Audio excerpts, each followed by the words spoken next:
ভার্বকে খুব ভালোভাবে বুঝতে হলে টেন্সকে অবশ্যই বুঝতে হবে, কারণ আমরা কোন সময়ে কাজটি করছি তার উপরে নির্ভর করে ভার্বের আকার, আকৃতি, গতি, প্রকৃতি ইত্যাদি নির্ধারিত হয়। আর টেন্স বলতে সাধারণত ক্রিয়ার কালকে বোঝায়। আমরা কখন কাজটি করছি, কখন কাজটি হচ্ছে, সেটি আসলে টেন্স। আমরা সাধারণভাবে যদি চিন্তা করি, প্রধানত 3 ধরনের টেন্স রয়েছে: প্রেজেন্ট টেন্স, পাস্ট টেন্স এবং ফিউচার টেন্স। খুব সাধারণভাবে যদি চিন্তা করি, প্রেজেন্ট টেন্স হচ্ছে বর্তমান কাল, বর্তমান সময়ে যা হচ্ছে, হয়, এই জাতীয় জিনিস হচ্ছে প্রেজেন্ট টেন্স।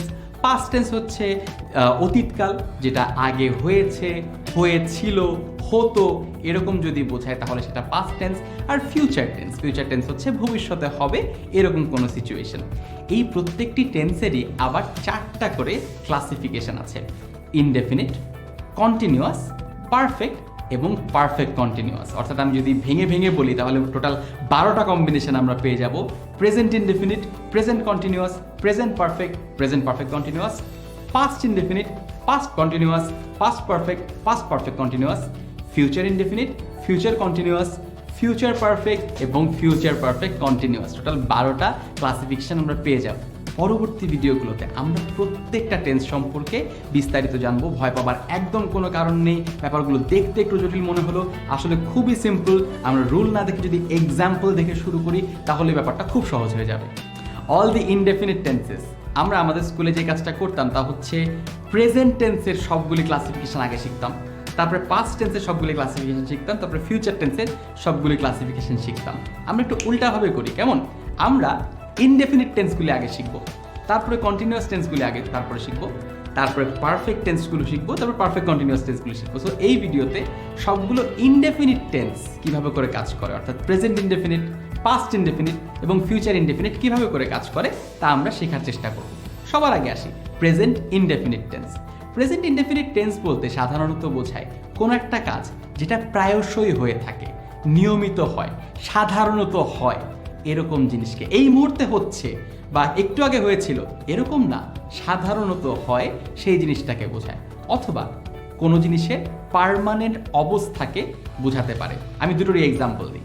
সবার আগে আমি যেটা বলছিলাম সেটা হচ্ছে সাধারণত হয়। I play football, he dances, they play basketball, they eat rice. অর্থাৎ তারা সাধারণত খায়, সবসময় করে, এটাই হচ্ছে তাদের প্রতিদিনের অভ্যাস কিংবা সাধারণত কোনো নিত্যনৈমিত্তিক কাজ হয়ে থাকে, সেটাই হচ্ছে আমাদের প্রেজেন্ট ইনডেফিনিট টেন্স। আবার সেকেন্ড যে এক্সাম্পলটা দিচ্ছিলাম সেটা হচ্ছে কোনো কিছুর পার্মানেন্ট বা বর্তমান অবস্থা। He is a good boy, সে একজন ভালো ছেলে। Dhaka is the capital of Bangladesh, বর্তমান অবস্থা। This is a risky place, এটি একটি বিপজ্জনক জায়গা।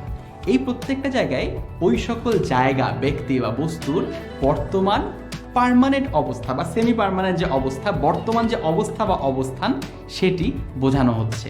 অর্থাৎ এটা এই মুহূর্তে হচ্ছে তা বোঝায় না, একটা পার্মানেন্ট বা সেমি পার্মানেন্ট অবস্থা বোঝা যায়। এইটাকে আমরা ইংরেজিতে যখন বাক্য গঠন করতে চাই তখন আমরা কিভাবে করে বাক্যটা গঠন করি? আমরা সাধারণত ছোটবেলায় একদম স্ট্রাকচার শিখেছিলাম, সাবজেক্ট প্লাস ভার্বের সাথে এস বাই এনজি, অনেক অনেক জটিল কিছু স্ট্রাকচার আমরা শিখেছিলাম। আমরা এত জটিলতায় যাব না, আপনি একটু সহজভাবে চিন্তা করুন। প্রেজেন্ট ইনডেফিনিট টেন্সের ক্ষেত্রে আমরা কিভাবে করে বাক্যগুলো গঠন করি? একটা বাক্য দিয়ে আমরা চিন্তা করব। সে বাক্যটা কি? I play basketball. I play basketball, এই বাক্যটা দিয়ে আমরা চিন্তা করব। আমি বিভিন্ন নাম্বার এবং পার্সনে এই বাক্যটা কিভাবে করে গঠন করা যেতে পারে প্রেজেন্ট ইনডেফিনিট টেন্সে, সেটা আপনাদেরকে একটু ভেঙে দেখাতে চাই। আমি, আই প্লে বাস্কেটবল। উই, আমরা, উই প্লে বাস্কেটবল। ইউ, তুমি, ইউ প্লে বাস্কেটবল। ইউ, তোমরা, you play basketball. He plays basketball. এইখানটাতে থার্ড পার্সন সিঙ্গুলার নাম্বারে এসে একটা এস বা ইএস যুক্ত হয়ে যাবে কেবলমাত্র থার্ড পার্সন সিঙ্গুলার নাম্বারে।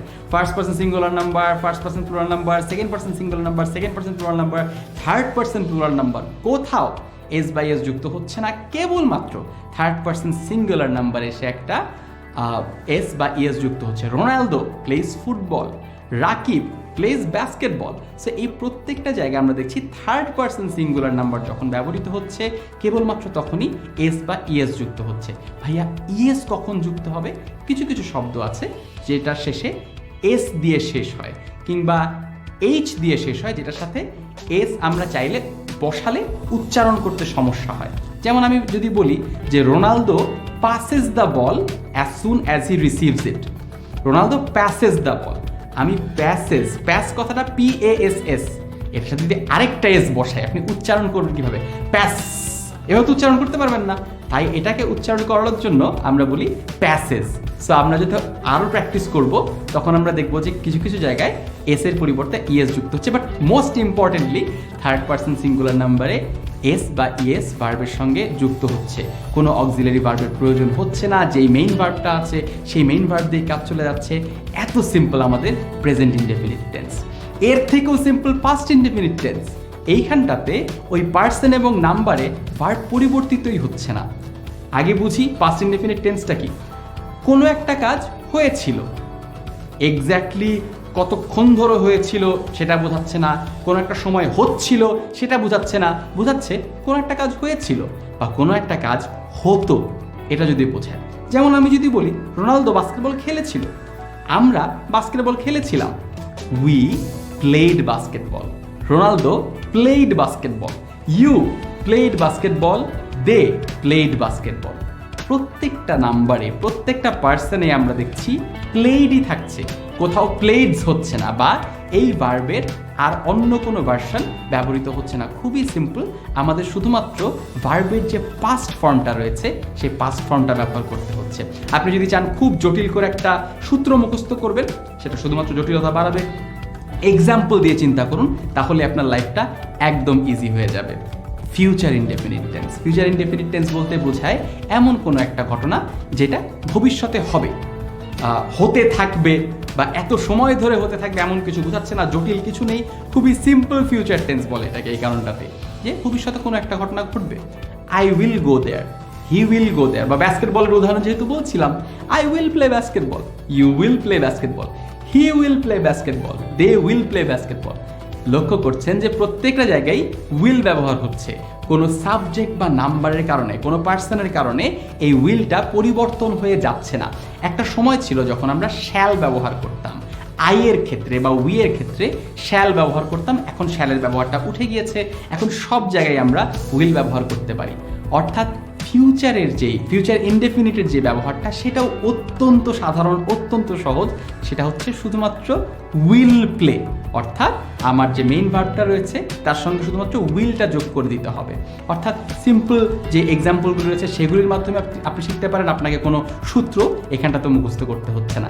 এই ভিডিওতে আমরা 3টা ইনডেফিনিট টেন্স সম্পর্কে জেনে গেলাম, পরবর্তী ভিডিওতে আমরা 3টা কন্টিনিউয়াস টেন্স সম্পর্কেও জানবো।